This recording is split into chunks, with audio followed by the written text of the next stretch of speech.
السلام عليكم ورحمة الله وبركاته. ان شاء الله هنعمل النهاردة الكوماج او البكاكين او البكاكين الفلاحي بطريقة سهلة وبسيطة جدا. هنعرف كل التفاصيل وكل التكات والحركات وايه الحاجة اللي بتخلي البكاكين بتاعتنا تفضل كده هو جميلة ومنفوخة كده، وحاجة كده بمنتهى الجمال تقدري ان انت تفتحيها وتعملي بيها سندوتشات عادي جدا. طريقة بسيطة جدا وطريقة سهلة. يلا بينا نشوف الفيديو عشان نعرف التكات والحركات. نشوف المقادير بتاعتنا. معايا كيلو من الدقيق، ممكن حضرتك تزودي او تقللي. معانا معلقتين خميره فوريه، حضرتك لو عندك خميره بيره مفيش مشاكل، ممكن مكعب منها. عندي نص كيلو لبن رايب، عندي معلقه صغيره ملح، عندي كبيره سكر، معايا كوبايه الا ربع سمنه على زيت. حضرتك عايزاها سمنه بس مفيش مشاكل، دي كوبايه الا ربع سمنه على زيت.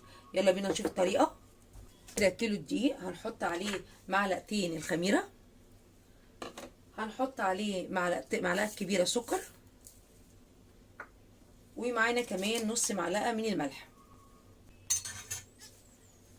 هنقلب فيهم كويس قوي، نقلب كل المكونات الجافه مع بعض.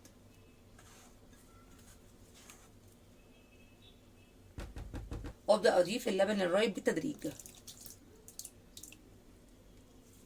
حضرتك ما عندكيش لبن رايب وعايز تحطي زبادي مفيش مشاكل.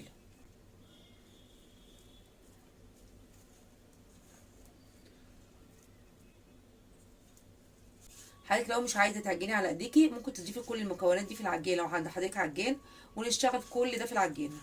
نبدا نضيف اللبن الرايب بالتدريج.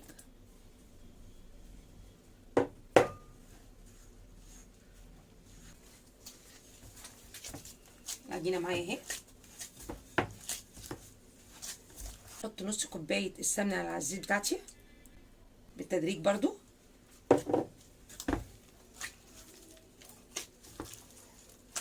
كل خطوات العجين معانا اهي.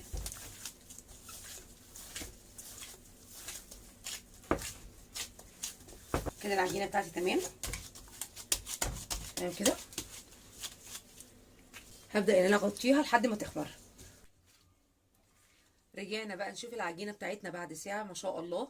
بصوا حضراتكم العجينه عامله ازاي. ننزلها على الترابيزه بتاعتنا. الجزء الاولاني نبدا نقطعه اهو.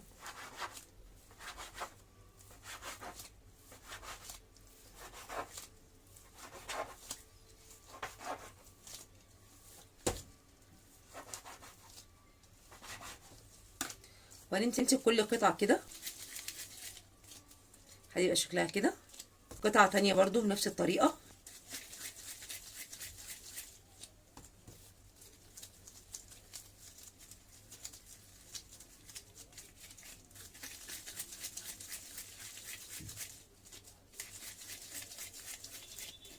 لحضراتكم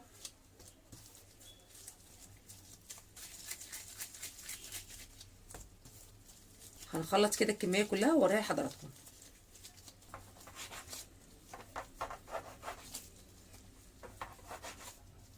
حسب حضرتك ما انت عايزه البكاكيم عامله ازاي.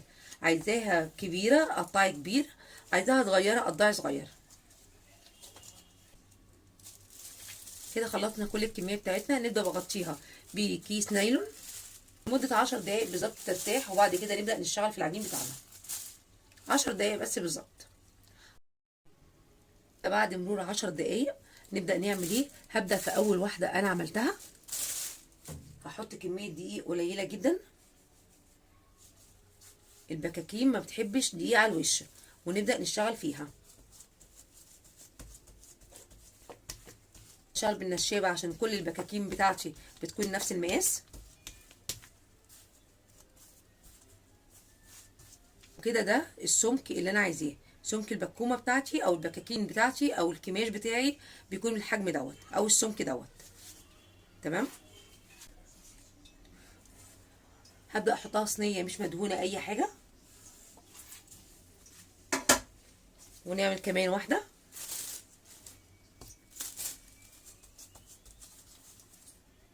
الكميه دي بسيطه جدا نحطها تحت،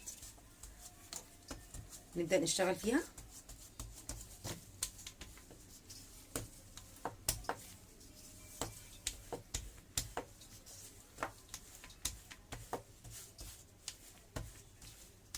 انا انا بستخدم النشابه عشان المقاس كلها تكون واحد. حضرتك مش عايزه تشتغلي بالنشابه مفيش مشاكل، ممكن تعمليها بايديكي عادي.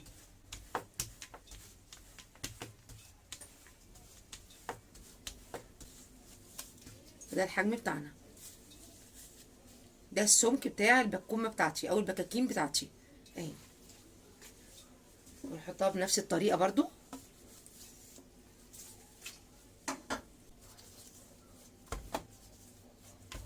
اهم حاجه ان انا احافظ على دوران البكاكين على قد ما اقدر. لازم تكون كده البكاكين معايا مدوره كده وشكلها لطيف يعني.